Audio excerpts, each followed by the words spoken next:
Assalamualaikum class, welcome to the class of enzymology. आज का जो हमारा टॉपिक है वो है इंट्रोडक्शन टू एंजाइमोलॉजी।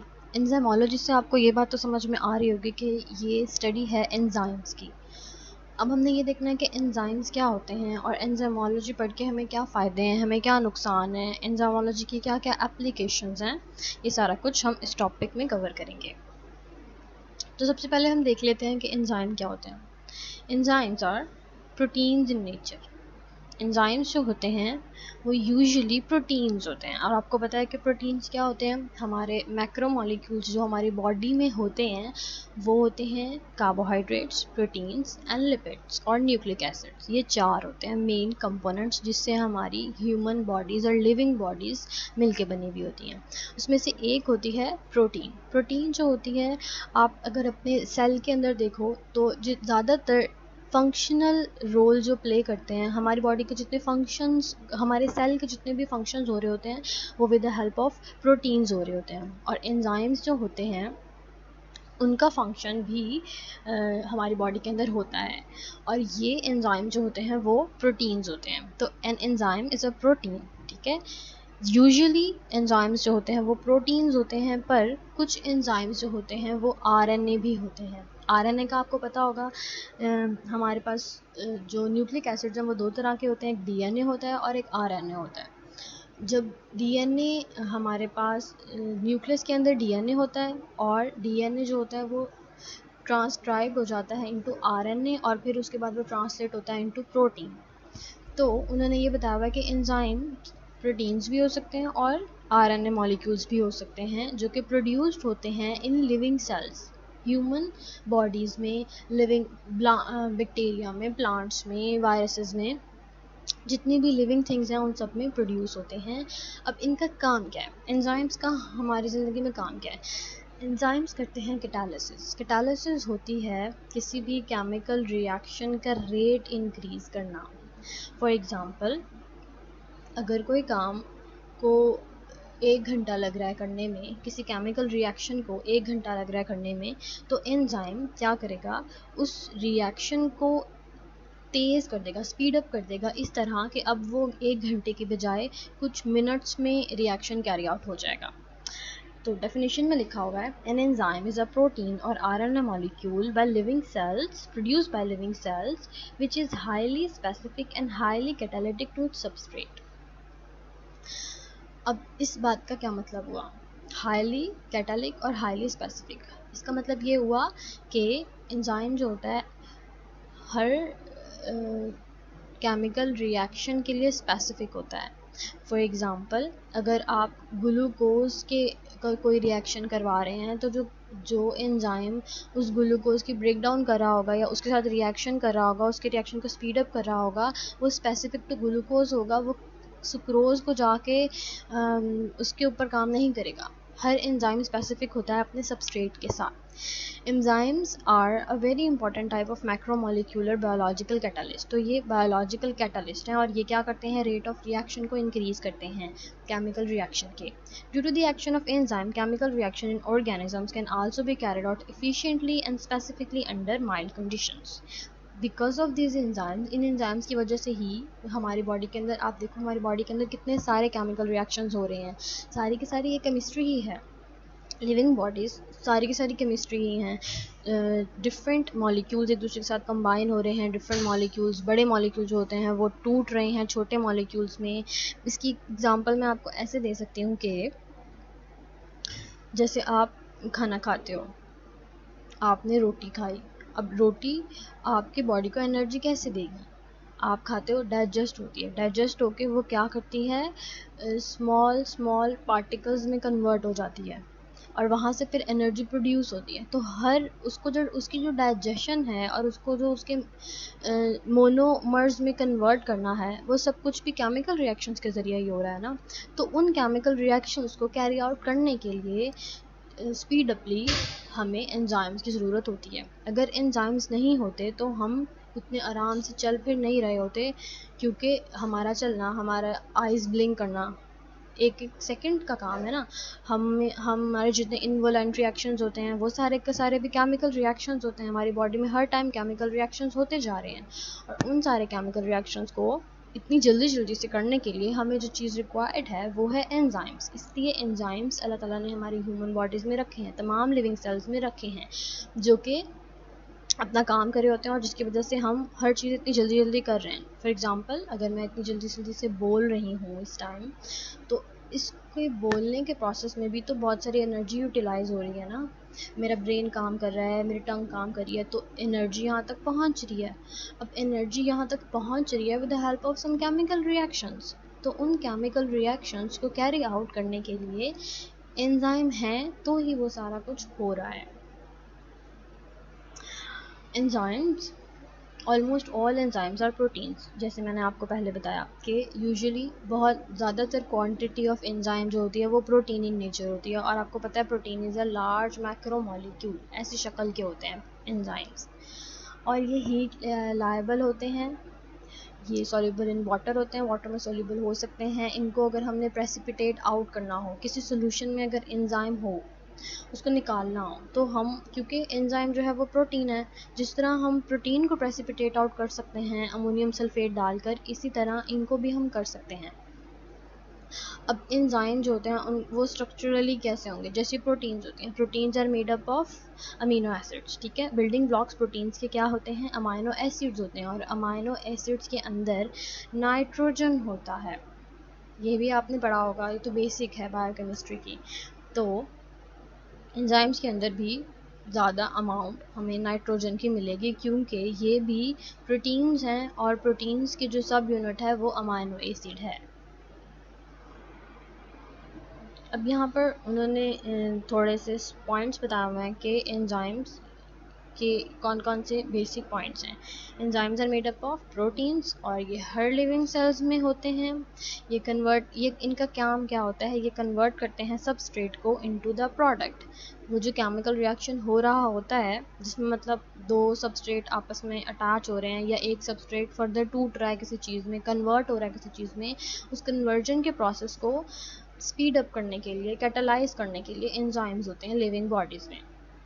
ये क्या करते हैं? इंक्रीज़ करते हैं रेट ऑफ रिएक्शन, और रेट ऑफ रिएक्शन को इंक्रीज़ करने में इनका अपना स्ट्रक्चर, इनका अपना स्ट्रक्चर में कोई चेंज नहीं आता, और ना ही इनकी वजह से उस केमिकल रिएक्शन में कोई चेंज आता है। ये सिर्फ एज अ मीडिएटर काम कर रहे होते हैं, हेल्प कर रहे होते हैं उस एंजाइम, उस रिएक्शन को करने में। उस रिएक्शन के अंदर पार्टिसिपेट नहीं कर रहे होते हैं, सिर्फ धक्का लगा रहे होते हैं कि वो जल्दी हो जाए। आगे लिखा हुआ है, catalysts are substances which accelerate the rate of chemical reactions but do not change the equilibrium. Enzymes जो होते हैं वो कैटलिस्ट होते हैं। केमिस्ट्री में आपने कैटलिस्ट की टर्म पढ़ी हुई होगी। कोई भी ऐसा सब्सटेंस, कोई भी ऐसा केमिकल एजेंट जो हमारे पास रेट ऑफ रिएक्शन इंक्रीज़ कर रहा हो, जिसको डालने की वजह से वो केमिकल रिएक्शन जल्दी से हो जाए, वो कहलाता है कैटलिस्ट। और एंजाइम जो होते हैं वो लिविंग ऑर्गेनिजम्स में कैटलिस्ट के तौर पे एक्ट कर रहे होते हैं। अगर एंजाइम्स हमारी बॉडी में नहीं होंगे तो हमारे मेटाबॉलिक एक्टिविटीज़ नहीं हो पाएंगी, क्योंकि मैंने यही बताया ना आपको अभी कि हमारी बॉडी के अंदर नंबरस ऑफ केमिकल रिएक्शंस हो रहे हैं। आप खाना खाते हो तो वो मेटाबोलाइज होता है, वो डाइजेस्ट होता है with the help of enzymes. अगर एंजाइम नहीं होंगे तो वो केमिकल रिएक्शन जल्दी से कैरिड आउट नहीं हो सकेगा, और अगर वो नहीं हो रहा होगा तो आपके बॉडी में प्रॉब्लम्स आएंगे, आपको डिजीज़ आएंगी। इवन ऐसे भी होता है कि बहुत सारी डिजीज़ इस तरह की होती हैं कि हमारी बॉडी के अंदर वो एंजाइम नहीं होता। अगर वो एंजाइम नहीं होगा तो वो केमिकल रिएक्शन नहीं हो पाएगा, और उसकी वजह से जो है फिर डिज़ीज़ होगी। इसकी एक एग्ज़ाम्पल मैं आपको ये दे सकती हूँ कि बहुत कुछ लोग ऐसे होते हैं जो नॉर्मल आटे की रोटी नहीं खा सकते। जैसे ही वो खाते हैं उनको एलर्जिक रिएक्शन हो जाता है। तो वो क्यों होता है? वो भी इसीलिए होता है क्योंकि वो जो एंजाइम है जिसने डाइजेस्ट करवाना है वो रोटी, वो उनके अंदर बाय डिफ़ॉल्ट ही नहीं होता, जेनेटिकली ही उसके पास वो जीन ही नहीं होती जिससे वो एंजाइम वो प्रोटीन बनेगी, तो उसकी वजह से वो लोग वो चीज़ नहीं खा सकते। इसी तरह कुछ लोग होते हैं जो हमारे पास दूध नहीं पी सकते हैं क्योंकि दूध में होती है लैक्टोज, और लैक्टोज को कन्वर्ट करने के लिए, डाइजेस्ट करने के लिए जो एंजाइम होता है वो उनकी बॉडीज़ में नहीं होता, जिसकी वजह से जैसे ही वो दूध या मिल्क प्रोडक्ट लेते हैं उनको एलर्जिक रिएक्शन होता है, उनकी तबीयत ख़राब हो जाती है, डाइजेस्ट नहीं हो पाता, और इवन अगर वो ये काम बार बार करते रहें तो ये भी हो सकता है कि उनकी डेथ हो जाए। तो इस तरह एंजाइम्स हमारी बॉडी के लिए नेसेसरी हैं। आगे लिखा हुआ है, अब एंजाइम जो है उसने जिस चीज़ को कन्वर्ट करना है वो होता है सबस्ट्रेट, और जिस चीज़ में कन्वर्ट करना है वो होता है प्रोडक्ट। ये तो बेसिक्स है ना केमिस्ट्री की, केमिकल रिएक्शन की, कि केमिकल रिएक्शन में क्या होता है, एक सबस्ट्रेट होता है जो कन्वर्ट हो रहा होता है इनटू इट्स प्रोडक्ट। तो वो काम करने के लिए, स्पीड अपली करने के लिए हमें एंजाइम रिक्वायर्ड होते हैं। अब हम ये देखेंगे कि ये जो कैटालिसिस की टर्म है, अब इसकी हिस्ट्री थोड़ी सी हमने पढ़नी है कि कैसे हम इंसानों ने डिस्कवर किया कि कोई ऐसी चीज़ भी हो सकती है या ज़िंदगी में एग्जिस्ट करती है जो केमिकल रिएक्शंस को ऐसे तेज़ तेज़ कर रही थी। तो सबसे पहले जो पर्सन था वो था किरचॉफ, जिन्होंने 1812 के अंदर स्टडी की थी कि जो स्टार्च होता है उसको शुगर में कन्वर्जन उन्होंने देखी थी with the help of strong acid. अब उन्होंने किया क्या था, स्टार्च के सस्पेंशन को वो बॉयल कर रहे थे, और जब वो बॉयल कर रहे थे, हीट दे रहे थे ना उसको, तो वो केमिकल रिएक्शन वो तोड़ना चाहते थे स्टार्च के मॉलिक्यूल्स को, कि बहुत ज़्यादा हीट होके वो ब्रेकअप हो जाए। लेकिन वो हीट कर रहे थे, लेकिन वो जो प्रोडक्ट चाहिए था वो नहीं आ रहा था। इसका क्या मतलब हुआ कि कोई एंजाइम नहीं था उस केमिकल रिएक्शन के अंदर, कोई कैटालिस्ट उन्होंने नहीं डाला था, तो उनको टाइम लग रहा था। फिर जैसे ही उन्होंने थोड़ा सा एसिड डाला, कुछ ड्रॉप्स डाले कंसनट्रेटेड एसिड के, तो वो रेट ऑफ रिएक्शन इंक्रीज़ हो गया फ़ौरन से, और जो वो ब्रेकडाउन चाह रहे थे वो हो गई, जिससे उनको पता चला कि देयर आर सम थिंग्स, कुछ ऐसे केमिकल्स हो सकते हैं जो रेट ऑफ रिएक्शन को इंक्रीज़ कर दें, जिनको हम इंडस्ट्री में अपने केमिकल प्रोसेस को जल्दी से करने के लिए यूज़ कर सकते हैं। तो उन्होंने इस तरह कैटालिसिस जो है उसको डिस्कवर किया था।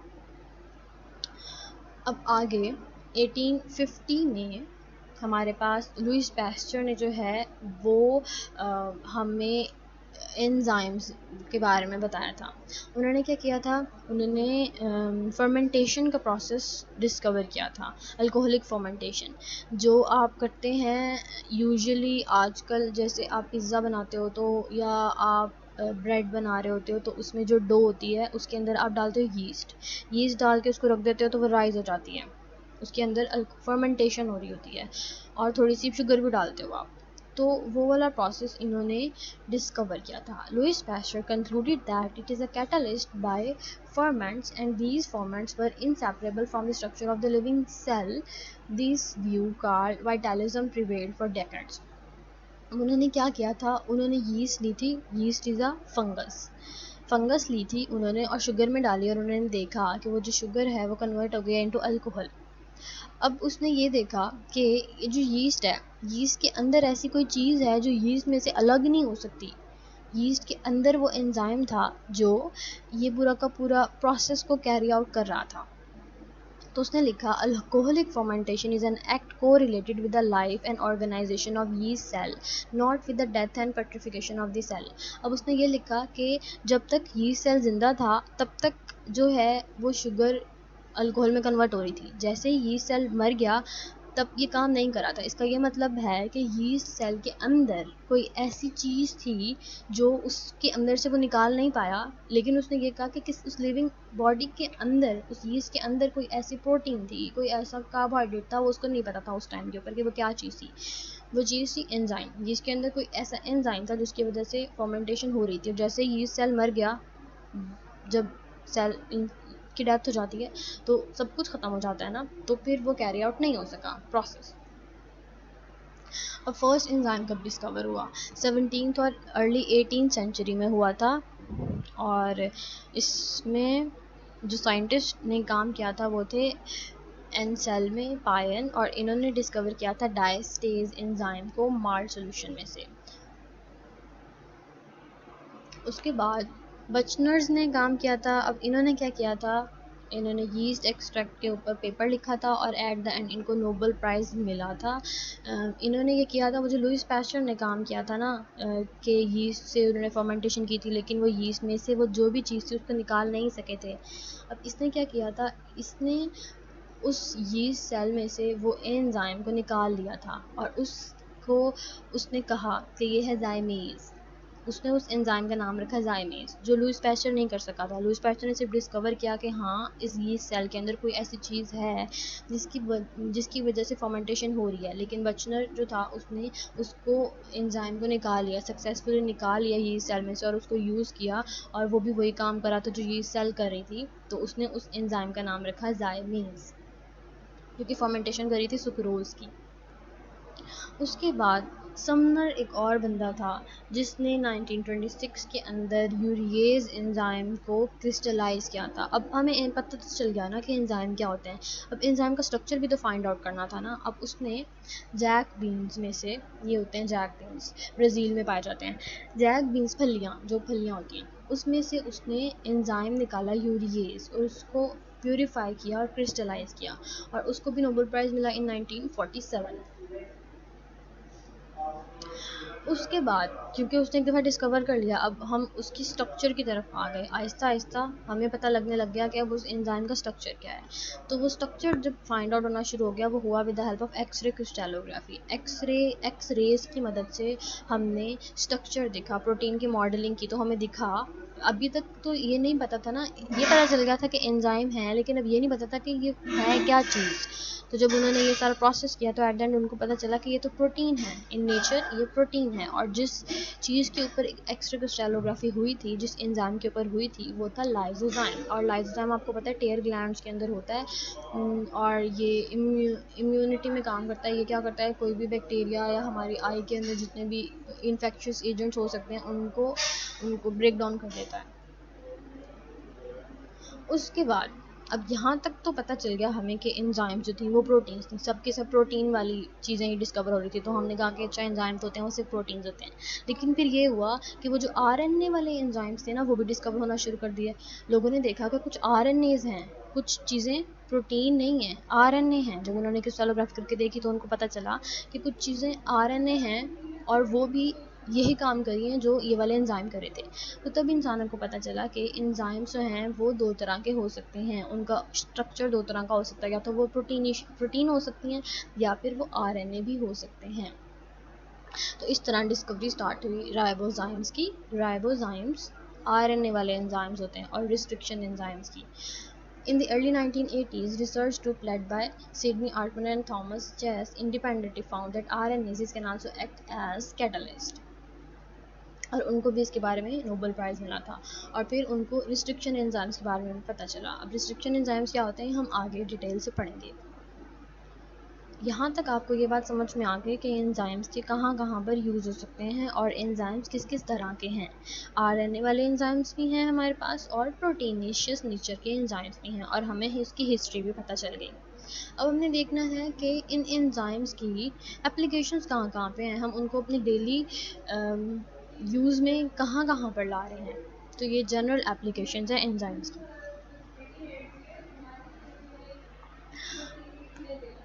लिखा हुआ है enzymes are biological catalyst which accelerate the biochemical reactions without undergoing any changes itself. ये बात हमने पहले भी पढ़ी। और ये यूजुअली प्रोटीन इन नेचर होते हैं एक्सेप्ट राइबोजाइम्स। और इसकी एग्जांपल में है अमाइलेज, ऑक्सीडेज, ऑटोलाइसिन। अब एंजाइम्स बहुत तरह के होते हैं डिपेंडिंग अपॉन वो क्या चीज़ कर रहे हैं। एंजाइम जो होते हैं वो हमें ग्लूकोज के ब्रेकडाउन में भी एंजाइम यूज़ हो रहा होगा, किसी केमिकल रिएक्शन को कैरी आउट करने के लिए भी एंजाइम यूज़ हो रहा होगा, मेटाबॉलिज्म में भी एंजाइम यूज़ हो रहे होंगे। तो जितने भी केमिकल रिएक्शंस हो रहे होंगे उतने ही एंजाइम उनके साथ काम कर रहे होंगे। एप्लीकेशन जब इसकी कहाँ कहाँ पे हैं, बायोटेक्नोलॉजी में हम इनको बहुत सारे एंजाइम्स को हम यूज़ करते हैं। सबसे पहला एंजाइम जो सबसे इम्पॉर्टेंट एंजाइम है, और हम आप लैब में इसको यूज़ करोगे, नंबरस ऑफ टाइम्स आप इसको यूज़ करोगे लैब में पीसीआर करने में, वो होता है टैग पॉलीमरेज। टैग पॉलीमरेज एक ऐसा एंजाइम है जो हमें थर्मस एक्वाटिकस बैक्टीरिया में से हमने निकाला है। और इसकी खासियत ये है कि ये एंजाइम जो है वो बहुत हाई टेम्परेचर के ऊपर भी रह लेता है और ये हमें हेल्प करता है डीएनए को एम्पलीफाई करने में, डीएनए को पॉलीमराइज करने में। जब हम लैब में एक छोटे से डीएनए के फ्रेगमेंट को उसकी कॉपीज़ बना रहे होते हैं with the help of polymerase chain reaction, ये एक जो है ना थर्मल साइक्लर के अंदर होता है, ये एक ना अपरेटस है जिसकी मदद से हम एक ही जीन को बहुत दफ़ा हज़ारों कॉपीज़ उसकी बना लेते हैं। तो उस प्रोसेस में टैग पॉलीमरेज जो होता है वो यूज़ होता है। ये प्रोसेस इस तरह होता है कि ये देखो ना, ये डीएनए का फ्रेगमेंट है, इसकी हमने कॉपीज़ बनानी है, तो ये स्टैंड दोनों साइडों से यहाँ से खुल जाते हैं और फिर उसकी ऑपोजिट कॉपीज़ इसके ऊपर और इसके नीचे इसके साथ बनना शुरू हो जाती हैं। ये भी हम आगे या शायद आप लोगों ने ये पढ़ा हुआ हो, इसको याद करने की ज़रूरत नहीं है, ये सिर्फ आपको एक ओवरव्यू देने के लिए है। अच्छा, और एंजाइम्स कहाँ कहाँ हो सकते हैं? न्यूक्लियेजेस होते हैं एंजाइम्स, ये एक ऐसे एंजाइम होते हैं जो हमारे डीएनए को क्लीव कर रहे होते हैं, को कट कर रहे होते हैं। हमें जब लैब में काम कर रहे होते हैं तो हमें जेनेटिक सीक्वेंसेस खोलनी भी पड़ती हैं। हम न्यूक्लियसिस की मदद से डीएनए को काट रहे होते हैं। अब जो न्यूक्लियसिस होती हैं वो दो तरह की होती हैं, एंडोन्यूक्लियसिस और एक्सोन्यूक्लियसिस। जो न्यूक्लियसिस होती हैं, एंडो का मतलब अंदर, दरमियान से, वो डीएनए के फ्रेगमेंट्स को दरमियान से काट रही होती हैं, ठीक है।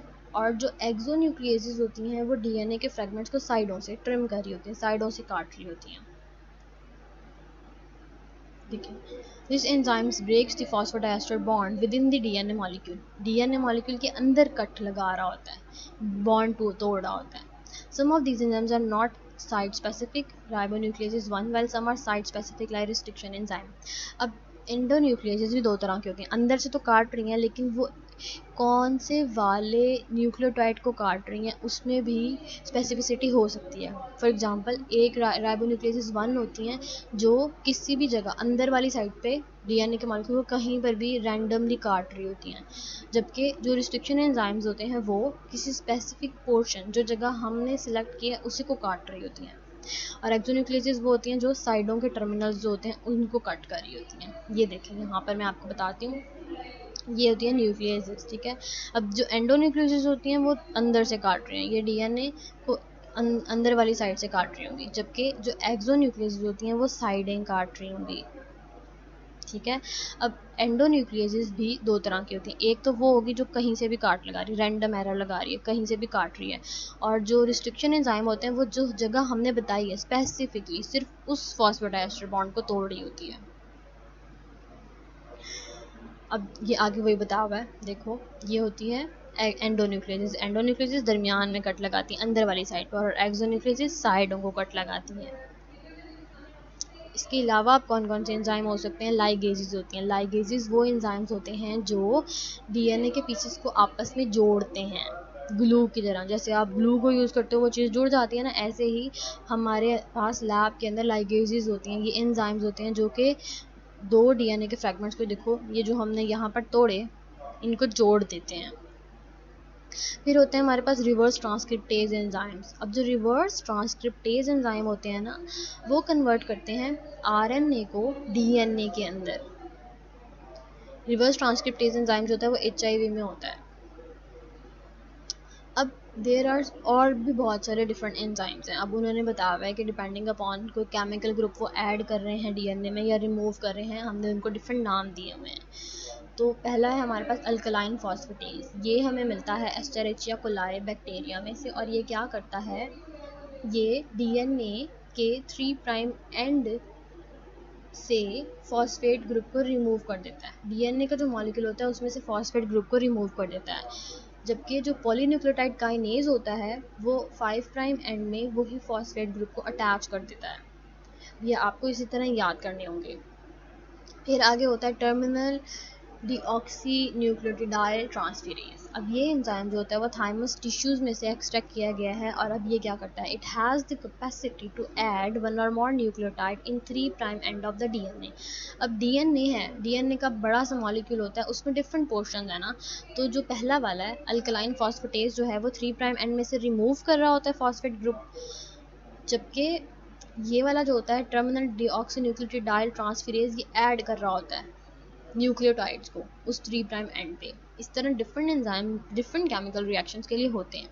फिर होते हैं टोपो आइसोमेरेजेस। अब टोपो आइसोमेरेजेस क्या होते हैं? आपको पता है जो डीएनए का स्ट्रक्चर होता है वो होता है हेलिकल फॉर्म में, 2 स्ट्रैंड होते हैं और आपस में वो स्टेयर केस की तरह जुड़े हुए होते हैं। अब वो जो जुड़े हुए हैं उनको खोलने के लिए, अनवाइंड करने के लिए जो एंजाइम यूज होता है वो होता है टोपो आइसोमेरेज। ये देखो ऐसे, अब ये डीएनए का मॉलिक्यूल है ना, अब इसको खोलना है। ये खोलने के लिए अलग अलग दोनों स्ट्रैंड्स को करने के लिए जो हम एंजाइम यूज करते हैं वो होता है टोपो आइसोमेरेजेस। और ये इस तरह एक बड़ी सी प्रोटीन का पार्ट है, प्रोटीन होती है, ठीक है। और ये यूं मूव करती जाती है और खोलती जाती है, जैसे जिप होती है ना, जिप होती है, जिप को एक तरफ को खोलो तो वो खुल जाती है, दोनों स्ट्रैंड्स अलग अलग हो जाते हैं। तो वही काम ये टोपो आइसोमेरेज कर रहा होता है डीएनए के साथ। फिर एंजाइम्स ऐसे होते हैं जो हमारे पास बैक्टीरिया में से प्लाज्मिड आइसोलेशन के लिए यूज होते हैं। उसमें एक एंजाइम है lysozyme. It is an enzyme that attach the peptidoglycan and hydrolyse the glycosidic bond between N acetyl muramic acid and N acetyl glucosamine. ठीक है, ये दोनों जो एसिड्स हैं ये उसकी पेप्टिडोग्लाइकेन की वॉल के अंदर होते हैं। So we use this enzyme in the process of plasmid isolation. अब आप इसको सिर्फ इस तरह याद कर लो कि जो लाइसोजाइम होता है ना, ये बैक्टीरिया में से, बैक्टीरिया की बॉडी के अंदर एक होता है उसका अपना डीएनए, और एक होता है प्लाज्मिड। प्लाज्मिड जो होता है वो एक्स्ट्रा क्रोमोसोमल बॉडी होती है। उस प्लाज्मिड को एक्सट्रैक्ट करने के लिए हम जो एंजाइम यूज़ करते हैं वो होता है लाइसोजाइम। बस इतनी सी बात याद रखनी है। फिर कुछ एंजाइम जो होते हैं वो होते हैं एंजियोटेंशन कन्वर्टिंग एंजाइम्स। अब ये एंजाइम जो होते हैं पल्मोनरी और रेनल एंडोथेलियल सेल्स प्रोड्यूस करते हैं, और ये हार्मोन्स, ये एक हार्मोन है, एंजियोटेंशन एक हार्मोन है, उसकी कन्वर्जन में हेल्प कर रहे होते हैं, और जिसकी वजह से ब्लड प्रेशर इंक्रीज होता है। ये जो एंजियोटेंशन एक हार्मोन है जिसकी वजह से हमारी जो वेन्स, हमारी जो ब्लड कैपलरीज हैं वो वो कंस्ट्रिक्ट हो जाती हैं और ब्लड प्रेशर इंक्रीज हो जाता है, कॉन्ट्रैक्ट करता है ब्लड वेसल्स को ये वाला हार्मोन। और इस हार्मोन को हेल्प कर रहा होता है ये काम करने के लिए एंजाइम जो है एंजियोटेंशन कन्वर्टिंग एंजाइम। इस तरह हमारी बॉडी में बहुत सारे एंजाइम्स काम कर रहे होते हैं, अपना अपना रोल प्ले कर रहे होते हैं। इसके अलावा एसिटाइल कोलिनिस्टरेज एंजाइम है जो हमारे पास हमारे न्यूरॉन्स में काम कर रहा होता है, हमारे ब्रेन के अंदर काम कर रहा होता है। और इसी तरह न्यूक्लियोटाइडेज एक ऐसा एंजाइम है जो हमारे न्यूक्लियोटाइड्स को न्यूक्लियोसाइड में कन्वर्ट कर रहा होता है। इसकी मदद से एटीपी कन्वर्ट हो रही होती है, एएमपी कन्वर्ट हो रही होती है एटीपी में। इस तरह वो ब्रेक डाउन कर रहा होता है, हाइड्रोलाइज कर रहा होता है, सॉरी। इसमें क्या होता है, हमारे पास एटीपी एडीपी में कन्वर्ट होगी और एडीपी फिर जो है वो एएमपी में कन्वर्ट होगी। मतलब ये क्या कर रहा होता है, एडिनोसिन ट्राइफॉस्फेट में से आखिरी फॉस्फेट को ब्रेक डाउन कर रहा होता है, उसको छोटा कर रहा होता है। ये एक हाइड्रोलिटिक एंजाइम है। फिर होते हैं काइनेजेस। काइनेजेस क्या करते हैं, there are different types of kinases, और काइनेजेस का क्या काम होता है, it catalyse the transfer of phosphate group from ATP to specific substrate. अब काइनेजेस ये करती हैं कि एटीपी के मॉलिक्यूल में से फॉस्फेट को निकाल के किसी और चीज़ में ऐड कर रही होती हैं, ठीक है। और ट्रिप्सिन जो होती हैं वो प्रोटीजेज होती हैं, और वो क्या कर रही होती हैं, हमारे पास पॉलीपेप्टाइड बॉन्ड को हाइड्रोलाइज कर रही होती हैं, ये ब्रेक डाउन कर रही होती हैं प्रोटीन्स की, उसमें हेल्प करी होती हैं ट्रिप्सिन प्रोटीन्स। फिर अमाइलेज होते हैं। अमाइलेज जो होती हैं वो ब्रेक डाउन करी होती हैं स्टार्च की। स्टार्च कार्बोहाइड्रेट है एक, ठीक है, उसको ब्रेक डाउन करी होती हैं, उसको छोटे पार्ट्स में कन्वर्ट करी होती हैं।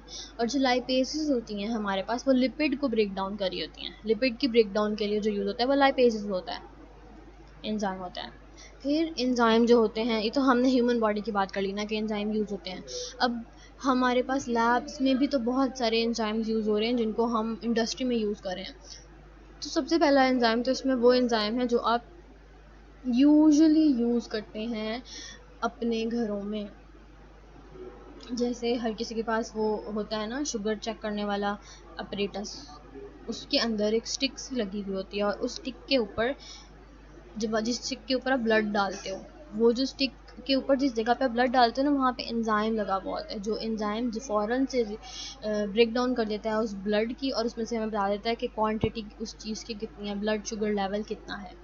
तो hexokinase and glucose 6 phosphatase dehydrogenase enzyme है बॉडी ग्लूकोज को चेक करने के लिए हम इसको यूज़ करते हैं। ग्लूकोज ऑक्सीडेज भी एक ऐसा एंजाइम है जो हेक्सोकाइनेज की जगह पे यूज़ हो सकता है, और ये भी ब्लड ग्लूकोज लेवल को चेक करने के लिए यूज़ किया जाता है, और ये निकाला कहाँ से जाता है, डिफरेंट फंगस में से। फिर है हमारे पास ब्रोमीलियन, ये एक ऐसा एंजाइम है जो पाइनएप्पल की स्टेम में से निकाला जाता है, और ये हेल्प करता है इन्फ्लेमेशन और इंडाइजेशन को ट्रीट करने के लिए, उनको ख़त्म करने के लिए। फिर होते हैं रेनन्स। रेनन्स जो होते हैं वो मिल्क प्रोटीन की डाइजेशन के लिए, जैसे मैंने आपको बताया ना, बहुत सारे लोग ऐसे होते हैं जो लैक्टोज इंटॉलरेंट होते हैं, इसी तरह मिल्क प्रोटीन्स को भी डाइजेस्ट नहीं कर पाते लोग, तो उसके डाइजेशन में हेल्प करने के लिए रेनिन्स होती हैं। फिर होते हैं पपेन। पपेन जो होते हैं वो क्या करते हैं, हमारी बॉडी के ऊपर कुछ सेल्स, डेड सेल्स ऐसे होते हैं जो अंदर ही रह जाते हैं, वो रिमूव नहीं होते हैं, वो ऊपर ही पड़े हुए होते हैं, उनको लूज़ करने के लिए, कि वो हमारी स्किन से रिमूव हो जाए, लूज़ होके, वो यूज़ जो करने के लिए जो हम यूज़ करते हैं एंजाइम, वो होता है पपेन, ये भी एक एंजाइम है। फिर होते हैं कैटालेज। कैटालेज जो होते हैं वो एंटीऑक्सीडेंट होते हैं, और ये क्या करते हैं, ये डिकम्पोजिशन कर रहे होते हैं हाइड्रोजन पेरोक्साइड की into water. Hydrogen peroxide is poisonous, ठीक है, तो उसको उसकी ब्रेक डाउन कर रहे होते हैं ये हमारी बॉडी के अंदर। फिर होते हैं एस्पार्जिनेजेस। एस्पार्जिनेज एंजाइम जो होते हैं वो हमारे पास जो ब्लड कैंसर होता है उसकी ट्रीटमेंट में यूज़ होते हैं, और ये कहाँ से निकलते हैं, एक फंगस एस्पार्टेट में एस्पार्जीन में से निकलते हैं, फंगस में से, और इकोलाई में से भी लिखा हुआ है। फिर अब हमने ये भी देख लिया कि हमारी बॉडी में कौन कौन से एंजाइम यूज़ होते हैं, हमने ये भी देख लिया लैब में हम कौन कौन से एंजाइम यूज़ करते हैं, हमने ये भी देख लिया कि हम इंडस्ट्री में कौन कौन से एंजाइम यूज़ करते हैं। अब हम ऐसे एंजाइम्स पढ़ेंगे जो इमोबिलाइज्ड होते हैं, जिनको हम बार बार यूज़ कर सकते हैं। इमोबिलाइज्ड एंजाइम वो होते हैं जो हम किसी चीज़ के साथ अटैच कर सकते हैं, जोड़ सकते हैं, जब वो उसके ऊपर जुड़ जाएंगे तो उसके ऊपर हम जितने मर्जी ऐसे लगा लेंगे, उससे हम जितनी मर्जी एक्टिविटी ले लें, वो वहीं पे पड़े रहेंगे, तो वो एंजाइम्स होते हैं इमोबिलाइज्ड एंजाइम। इसके बारे में भी हम पढ़ेंगे, ये एक टॉपिक है आपके सिलेबस में। अभी यहाँ पे सिर्फ इतना याद कर लें कि ये एक ऐसे एंजाइम होते हैं जिनको हम रिपीटेडली यूज़ कर सकते हैं, क्योंकि इसको हम किसी सरफेस के साथ अटैच कर देते हैं। इन एंजाइम्स में होते हैं इन्वर्टेज, लैक्टेज, पैक्टिनेज और राइबोन्यूक्लियेज। अब उन्होंने बताया हुआ है डिफरेंट इमोबिलाइज एंजाइम्स और उनका यूजेज के कहाँ कहाँ पे हम इसको यूज़ कर सकते हैं। अब एंजाइम्स जो होते हैं वो डिटर्जेंट्स में भी होते हैं, जैसे डिटर्जेंट्स में जो एंजाइम्स होते हैं वो आपने देखा होगा कि जैसे सर्फ एक्सेल होता है या एरियल होता है, उसमें वो जो ब्लू से पार्टिकल्स होते हैं, एक तो नॉर्मल वाइट होता है ना, उसके अंदर कहीं कहीं कहीं कहीं रेजे में रेड और ब्लू से पार्टिकल्स होते हैं, वो एंजाइम्स होते हैं। वो कहते हैं कि एंजाइम्स हैं, पता नहीं डालते भी होंगे कि नहीं, लेकिन जो डिटर्जेंट्स होते हैं उसमें यूजुअली हम एंजाइम्स डालते हैं ताकि जो ऑयल ड्रॉपलेट्स लगे हुए हैं हमारे कपड़ों पे, डर्ट जो लगी हुई है, वो क्योंकि केमिकल रिएक्शन के ज़रिए उन्होंने रिमूव बना ना, उसके अंदर धंसी हुई है, तो उसको रिमूव करने के लिए एंजाइम जल्दी से उसको हेल्प करेगा लॉन्ड्री को सफाई के लिए, तो हम एंजाइम्स यूज़ करते हैं। और ये यूजुअली लाइपेज, अमाइलेज और प्रोटीएजेस होती हैं, ताकि जो प्रोटीन लगी हुई है कपड़ों के ऊपर वो प्रोटीएजेस जाएंगे और वो प्रोटीन तोड़ देंगे। अमाइलेजेस जो होंगे वो फैट्स को जो है अमाइलेज होंगे वो स्टार्च को तोड़ देंगे, और लाइपेज जो होंगे वो लिपिड, ऑयल कहीं लगा हुआ है आपके कपड़ों के ऊपर तो लाइपेजेस जाएंगे और वो लिपिड की ब्रेक डाउन कर देंगे, तो वो